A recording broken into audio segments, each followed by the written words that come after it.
All right, what's going on, everybody? It's September 3rd, mid-afternoon. I wanted to do an analysis today to recap on what has happened in the market so far and to show you guys what we need to be looking out for the coming days and potentially, weeks ahead of what the market could potentially do if it's supposed to sell off further or if we've created a base here, which is going to break up higher. So what I'm going to do is, first things first, I'm going to start off with a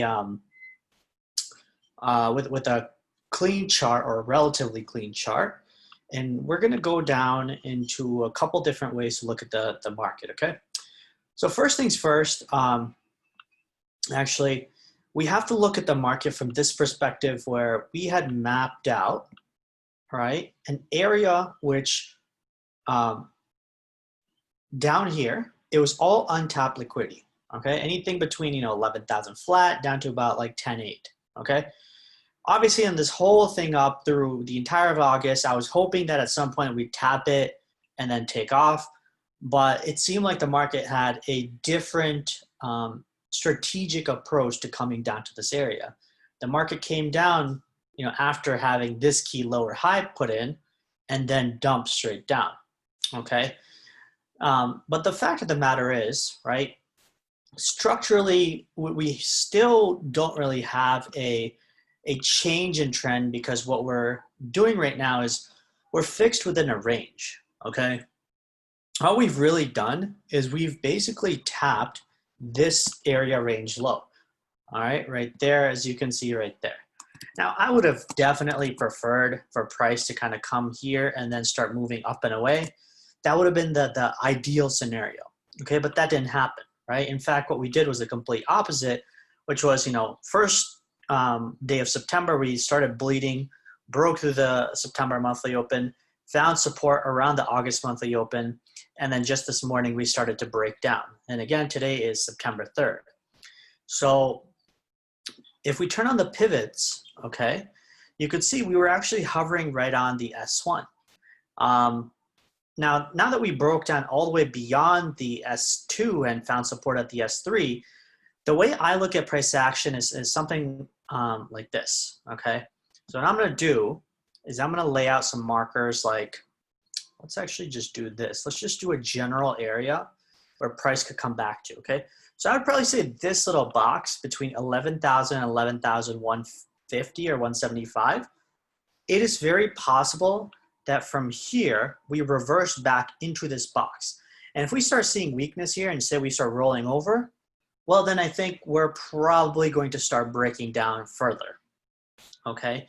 Now again, all this is very much dependent on what happens in the equity markets, what happens in the dollar, what happens in gold, okay? So I'd stated again, a couple of days ago on my Twitter feed that the dollar was starting to tick up just the other day. Okay, so let's do this. The dollar was starting to tick up just the other day, which was, beginning of September, and this was starting to pull back gold, okay? But Bitcoin actually started to push higher and higher in this grind up. And so I was warning people that this could potentially break down, but I didn't think it would break down this deep. So if we're doing, basic wave counts of, okay, well, yes, we've broken down further now, further than anticipated. Well, what is our potential, of a drop further? Well, we could look at it a couple different ways, right? So we could say, okay, if this is a 5-wave count down, this could be 1, this could be a 2. We could be, in the midst of a 3, or we could be going down further. Well, let's just say this is a 3. The 4 could be down here, and then the 5 could be, kind of a bit more extended to the downside, okay? The thing about BTC is that the fifth waves, whether it's upside or the downside, are always overextended. It's just how it works, because it typically acts like a commodity. Commodities have a pretty deep wave 5 versus equities typically have a pretty long or large wave 3, okay? So if we look back, oops, let's go to the daily here. If we look back on, say, 5-wave structure down, right?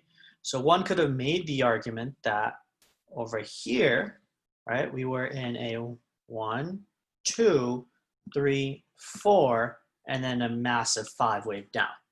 Okay, so I'm not saying that we have to do the same thing what we did back here. I'm just saying that, you know, if price came back towards that level, or what I just stated, which is, you know, say this box right here, okay, this box right here, and we start getting rejected, well, this was, remember, okay, all this, the reason I'm stating that box there is because all this was previous support, right? This whole thing, if you look at all these wicks that crashed into this area, 1, 2, 3, 4, and 5, well, it makes sense that if we're going to head back up, it'd probably be $11,000, $11,100 and some change. And then, you know, we'd probably do something like this and then start breaking down further. And so if we break down further, well, what are our levels that we should be looking at? Well, from the 4-hour perspective, it'd definitely be this would be a big level, the S5, which is around $10,000 flat. But I figured that if we're going to break down, you know, by finishing the 1, 2, 3, 4, and then 5th wave down, well, why wouldn't we just close the CME gap, which again, I think is around, let me see here. I think it's around 9,600. Yeah, so anywhere between 9,600 to about $9,800, $9,900, that's really where the gap is. And even the CME market is showing you that there's heavy selling coming in, okay? But the market is not, you know, selling off and continuing down further, right? At least not for now. You know, there's a decent wick so far on this particular candle right here, which means that there's some buying activity coming in, okay? So it doesn't necessarily mean that we have to just start heading down further. But if the structure is where we do 1, 2, 3, 4, and then we start breaking down further, then I'm probably looking at the $9,600 area. And again, that's at the very least, okay? Now, there's a couple other things where, you know, we could look at the market from, say, the footprint data perspective, which, you know, if we kind of pull that up, right? So typically what I like to see, guys, is, and I've talked about this before on exo charts, is, you know, if you look at this stuff right here, this kind of looks like a beehive, right? I like to look at this thing as a beehive because what it tells me is when there's a bunch of these beehives that are lined up, well, then it's possible that there might be a base being created. As soon as price starts breaching below the high volume, high cluster area of the beehive, well, then that means something is wrong. That means that, you know, the base of the beehive is being broken and we're probably headed down further. But now that we're in this particular area, this particular cluster, we've created, you know, our own, you know, separate set or a couple different sets of beehives, right? So if that's the case, well, then this is our new base that we need to respect and see if from here we're going to respect this and start pushing up. And if we push up, like I told you earlier, you know, 11,100 or 11,000 flat is the area we should be looking at. It's possible that we maybe head up a little bit further, like 11.2, but if we start seeing weakness right there like this, then we're probably headed down to put in a lower low, okay? But for now, what the beehives are at least telling me in this area is that there are buyers and sellers coming to a point of activity where, you know, the buyers are clearly stepping up to the plate. You can see the cluster of activity right here, okay? Big buys, of course, big sells. But look, the big sells that are coming in way at the bottom. And they're coming in at the bottom without even moving price down. So what does that tell you? Well, that tells me that even though there's heavy selling going, there might be passive buyers, meaning, you know, those with limit orders or those with hidden buy orders that are, you know, putting a stop to all the bleeding, putting a stop to all the selling. Now remember, when you see footprint data like this, most of this is market buying. Okay, so there's a huge amount of market buying that's going on at present moment in this area right here. You know, there's at least $100 million worth of buying activity that's happening. And the positive sign about all this is it's being walked up, meaning the buying is just not stalling. It's actually, you know, pushing higher, staircasing higher and higher and higher and higher. Okay, so for now, what this tells me is okay, temporarily, it is possible that we may have come to a temporary bottom, okay? So going back to the review of, what I spoke about is if we come back to this area right here, which is 11,000, 11,100, and we reject this area and we start breaking down further and further again, well, then this is probably, in my opinion, a time to get out of the market. Meaning you should start probably closing down your positions or at least de-risking, a good amount, because it's possible that from here BTC drops at least to 9,600, at least. Again, there's no telling how far BTC can go further down, especially if the equity markets start selling off. Now, I've also kind of been of the opinion that personally, I believe that the markets can keep rallying, right up until election time, which is in November. And again, being part of the US markets and trading those markets predominantly, those are the only things that I understand. I don't understand how European markets work, nor do I understand Indian markets, right? But what I understand is the European markets are not as big as the American or US stock markets. And so the US stock market, which is where a majority of the money flows from all over the world comes in, if they start selling off, and if they start showing similar signs of weakness right around the same time, let's just say BTC does something like this and starts breaking down, and then add to that, let's just say the dollar starts pushing up and breaking out and out, well, that means that it's time to get out. That means that the market's probably going to start breaking down further. Sellers might be taking profit. You never really know how deep the sell-off is going to go. And especially when it comes to products like DeFi, because they're so overly extended, they could easily come down 40, 50, 70%. Like in the matter of days, by the way. You wouldn't even be able to blink and understand what happened to your money. That's how fast those products could come down, okay? But those are the cautionary signs that I want you guys to kind of pay attention to.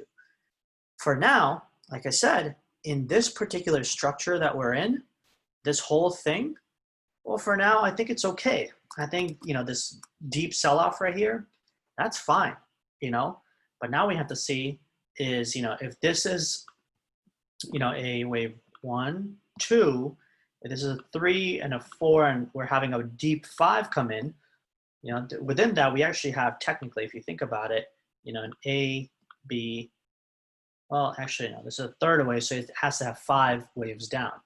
That has to have 1, 2, 3, 4, and then it could be reaching for another 5 in the middle. So it's possible that even with this wave, this third wave, could be coming down even further over, let's just say, today or tomorrow. Okay? So that's kind of where I am, guys. Okay, actually, let's do this. So I went over the bearish scenario, right? That's, again, just to be cautious, The bullish scenario, as you very well know, is the fact that, this is a large range. Let me make this a different color. Like, this is a large range. This is, an area we just took liquidity down. Now, if we start breaking, let's just say, this cluster of an area, and we start pushing up and up, well, then more than likely we're targeting this high or we're targeting this high. Okay? Other than that, I mean, from here down, everything is technically an area that could be a lower high. Whether you reach up here and you start breaking down, or whether you even come back towards all the way to this S1 and then you start breaking down. Okay? So all this, cluster around this area is definitely going to be deep and strong resistance. Okay, so these are the things that we need to be paying attention to. Okay? Now, the other thing that I want to talk about is market volatility, right? The reason you get sell-offs like this and violent sell-offs, whether it's in the equity markets, whether it's in Bitcoin, is because there's so much excess leverage and excess margin money that when the margin calls start coming in, when the leverage positions start getting liquidated, it creates massive drawdowns in the market. Because those positions that are getting liquidated, they're not your typical, you know, 30, 40, $50,000 spot position. They're your million, $5 million, $10 million leveraged long positions, whether it's 25x or 50x or 100x. Okay, so to add to that, the reason you want to clear up that excess is because it creates a form of weight on the asset. Okay, and I'll tell you exactly how it creates a weight on the asset. So when the market is trying to move up, right? When there's, you know, too many excess positions, let's just say too many leverage positions, well, the market is going to try to figure out how can it generate liquidity as best as it can to move the market up efficiently, right? And so the only way it can do that, okay, is when you start cleaning up these long positions, all right? So the point is that when you get too many people, you know, positioned on one side, it's very counterintuitive in that the market itself is going to try to weed those positions out, or, you know, get rid of those barnacles on the ship, if you will, and then it can start making its way back up. Because the professionals see the market as an instrument of how they can profit the most.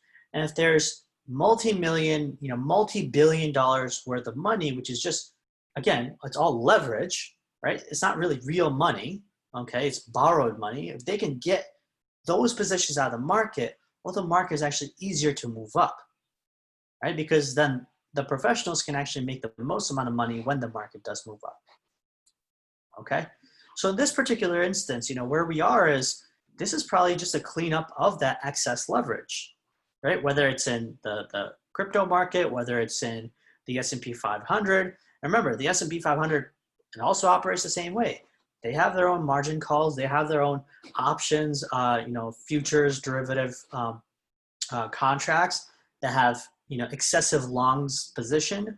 I'm sure you guys know of, you know, the typical Robinhood trader who's buying a ton of option calls, but that is all, if you think about it, that is all, you know, money that is not really buying the underlying asset. It's really just betting on the asset to go up.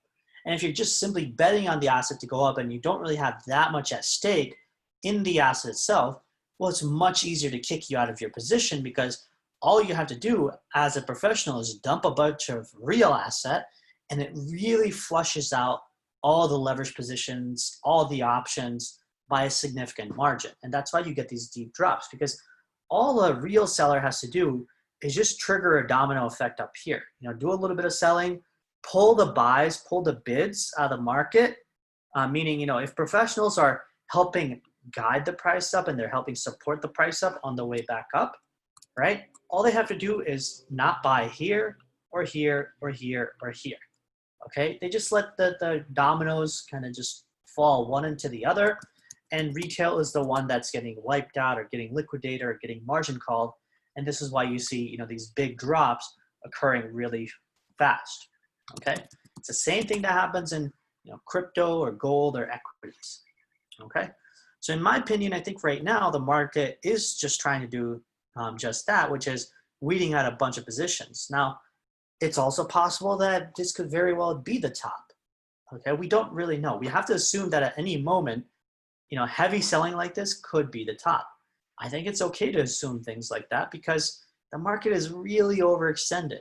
You know, whether you look at it from the equity standpoint, from crypto, you know, even the dollar being overly extended to the downside, all these things should be telling you that it's okay to be cautious, okay?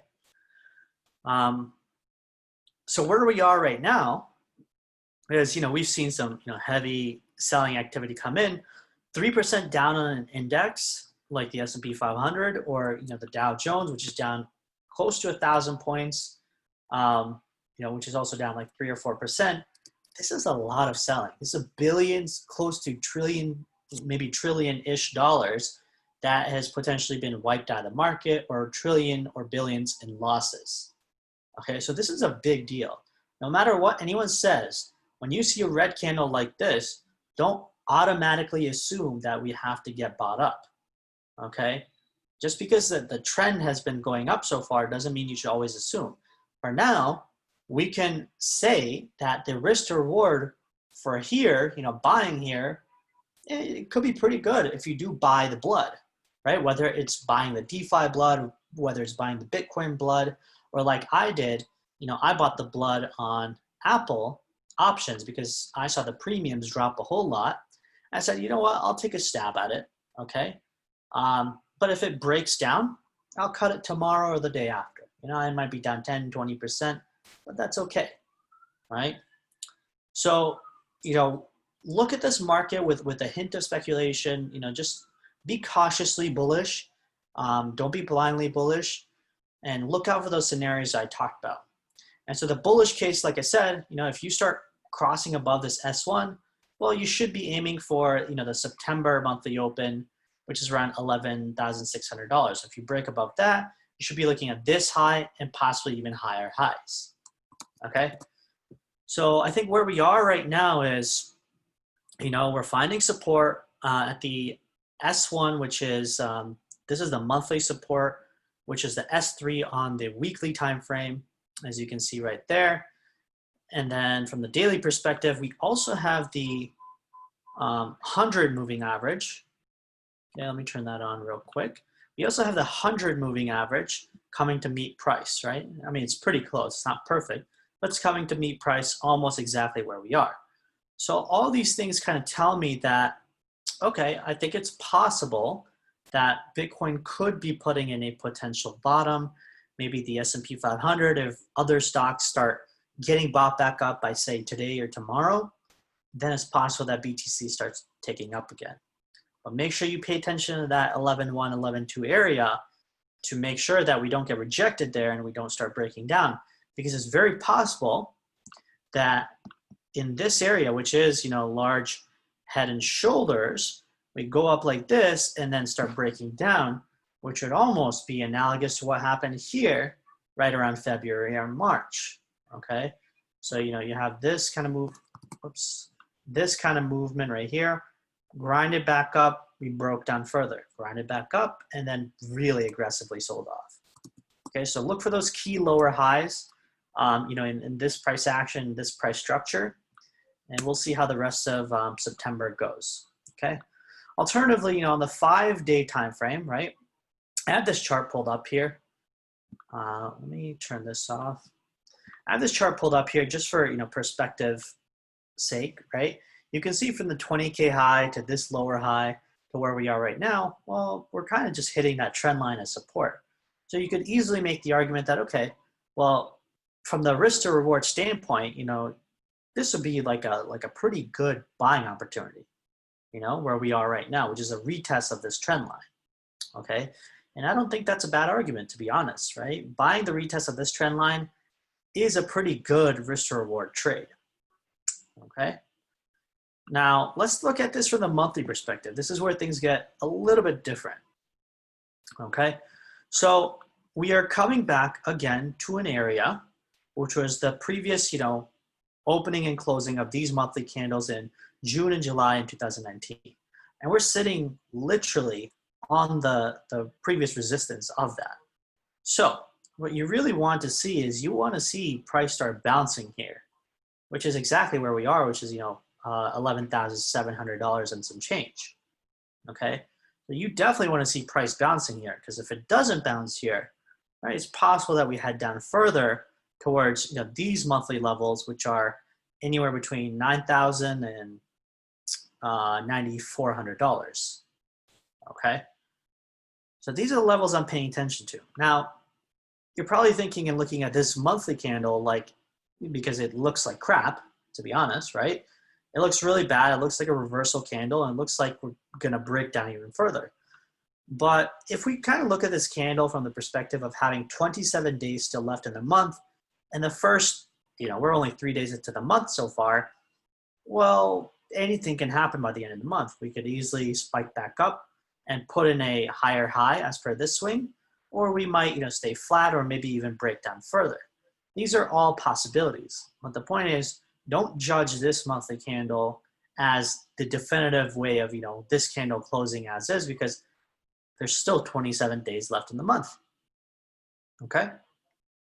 Now the only cause for concern, which I spoke about 2 days ago when I did a recap of the monthly candle, was when this August monthly closed right here, you could see that there was higher volume, but look how small the candle was.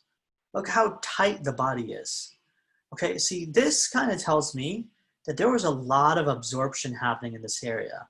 And these candles, when this body is this small, the wicks to both sides are, kind of like a spinning top or a doji, if you will. Well, these kind of spell potential reversals of what may be to come ahead. Now, again, that doesn't necessarily mean that this has to start going down, because this one could also be a doji by the end of the month. We could also push this back up to 11.4, 11.5, which is pretty much where this candle opened. All right. So I'm just saying that these are things to consider and keep in mind as you approach this market, with a little bit of caution, but also a little bit of speculation and cautious bullishness. Okay. Let me see here.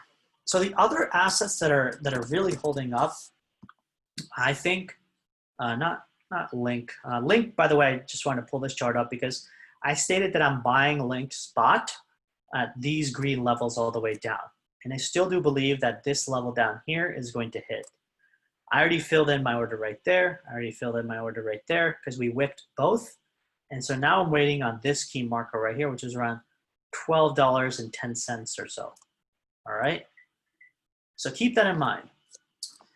The final point that I want to mention, okay, so if we look at DOT, which is one of the more newer primed cryptocurrencies that is going to be the next big potential Ethereum-like product.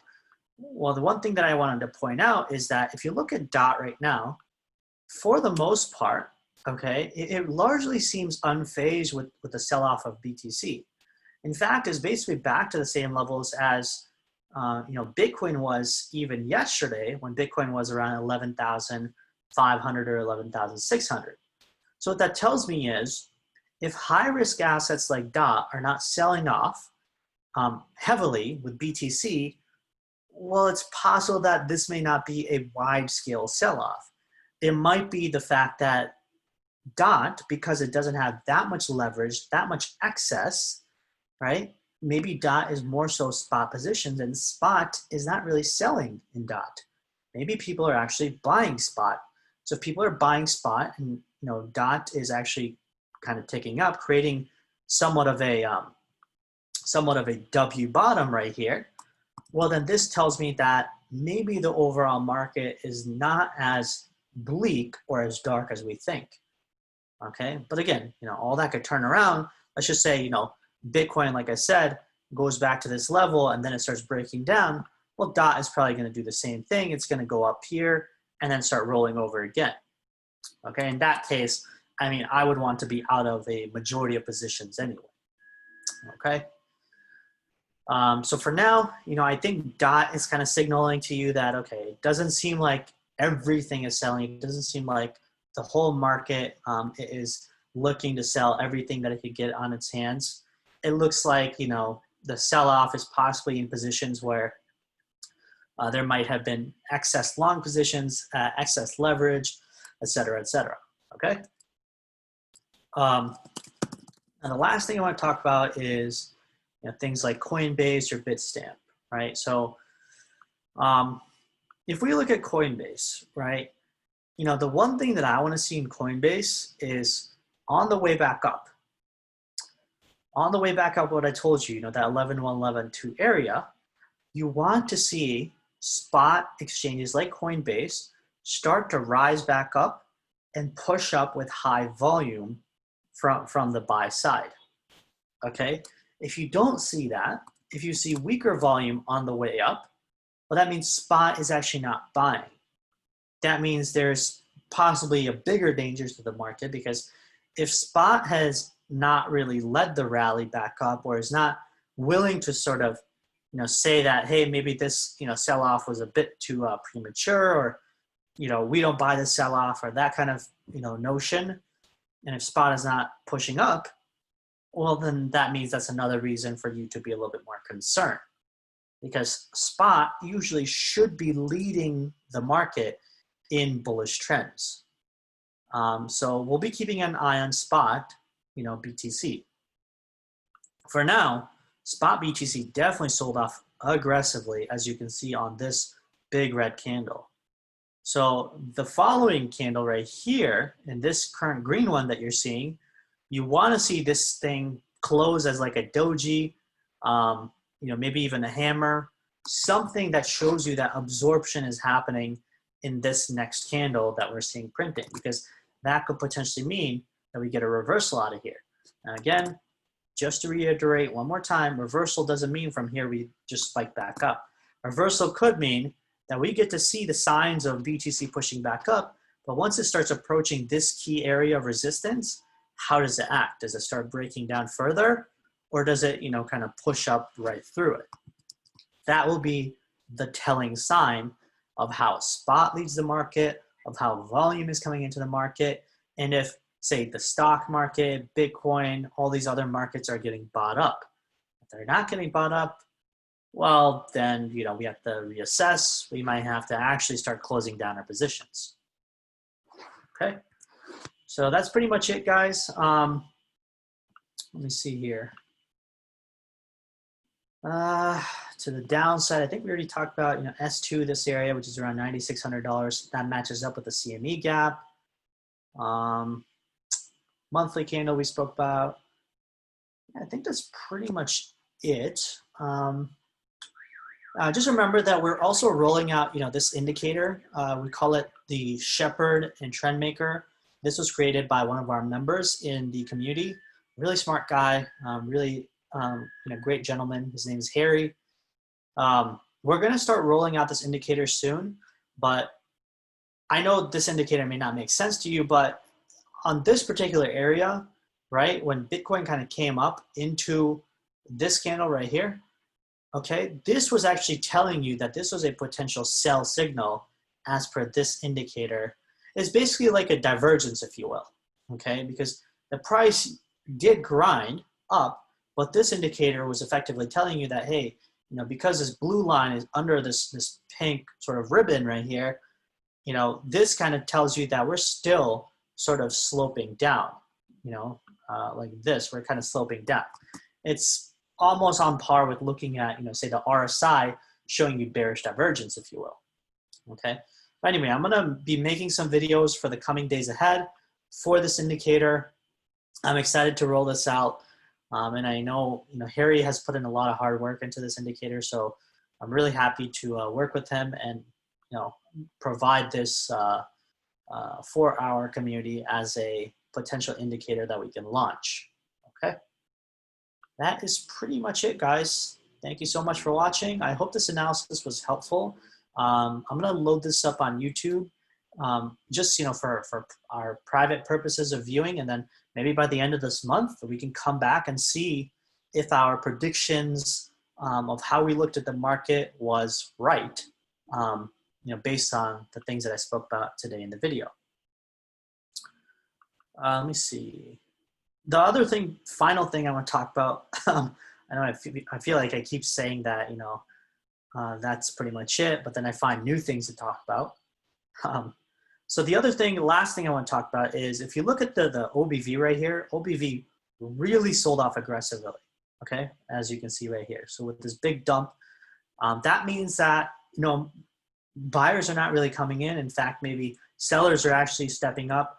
Makes sense because on these last 2 days of selling, we actually saw the volume increase, right? And we saw the candle size get bigger. So that would imply that, open interest is getting cut down and we're seeing heavy selling coming to the market and lack of buying. So like I said, we need to see a base being created. We need to see if the price is going to rebound. And if so, whenever it does rebound, what is it going to do with that rebound? Is it going to send the price back up towards 12,000, or do we get rejected at 11,000 and do we break down some more? All that will be, seen for the rest of the week and the next couple of weeks as we head later into September. All right, that's it. Cheers, guys.